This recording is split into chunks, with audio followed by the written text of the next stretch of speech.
ওই বনি ইসরাঈলরা এতটা পরিমাণে উদ্ভট ছিল যে প্রত্যেকটা নবী জাকারিয়া আলাইহিস সালাতু ওয়াস সালামকে হত্যা করছে, শত শত হাজার হাজার নবীদেরকে এরা হত্যা করছে। এটা তো উদ্ভট। মুহাম্মদুর রাসূলুল্লাহ সাল্লাল্লাহু আলাইহি ওয়াসাল্লামকে হত্যার চেষ্টা করছে এরা। একজন মহিলাকে দিয়ে মুহাম্মদুর রাসূলুল্লাহ সাল্লাল্লাহু আলাইহি ওয়াসাল্লামকে দাওয়াত দিল।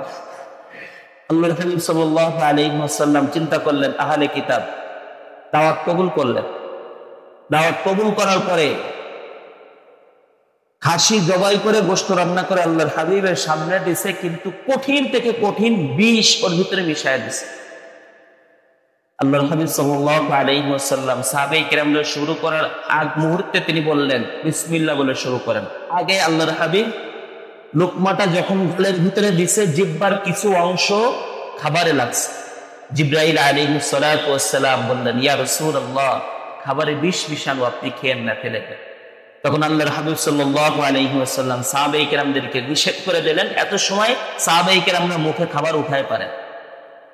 মৃত্যুর আগ মুহূর্তে আল্লাহর হাবিব সাল্লাল্লাহু আলাইহি ওয়াসাল্লাম বললেন, ও আয়েশা, ওই যে ইহুদিরা চক্রান্ত করে আমাকে যে বিষ খাওয়ানোর চক্রান্ত করেছিল, সামান্য কিছু বিষ আমার জিহ্বায় লাগছিল, ওই জিহ্বায় লাগার কারণে ওই বিষক্রিয়া আমার মৃত্যুর সময় এখন যন্ত্রণা হচ্ছে।